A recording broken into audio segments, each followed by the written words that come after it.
ఎప్పటికీ మీరు ఆసక్తులై ఉండండి. దేని యందు? ప్రభు కార్యాభివృద్ధి యందు.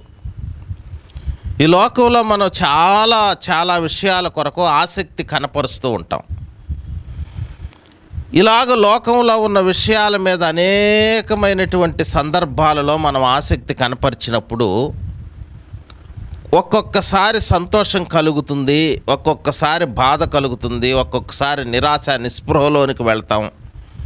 ఇలాగ లోకంలో ఉన్నటువంటి అనేక కార్యక్రమాల మీద మనం ఆసక్తి కనపరిచినప్పుడు అనేక భావాలు మనలో నుండి బయటకు వస్తాయి. కారణం ఏంటంటే ఆ కార్యక్రమాల వలన ఒక్కొక్కసారి దుఃఖం, ఒక్కొక్కసారి సంతోషం కలగడం పరిపాటి.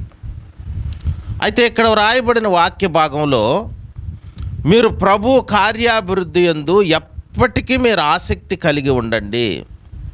ఇలాగ ప్రభు చేయు కార్యాభివృద్ధి యందు మనం ఆసక్తి కలిగి ఉండడం ద్వారా కలిగే మేలు ఏంటంటే మనం ప్రయోజకులుగా మార్చబడతాము. మన తోటి వారిని ప్రయోజకులుగా మార్చే ఒక శక్తిని ప్రభు మనకిస్తాడు. మనం మార్చబడమే కాకుండా మన తోటి వారిని కూడా అప్రయోజకత్వం నుండి ప్రయోజనంలోనికి తీసుకొని వెళ్ళేటట్లుగా, ఒక ఆశీర్వాదపు అనుభూతిలోనికి తీసుకొని వెళ్ళేటట్లుగా ప్రభు చేస్తాడు.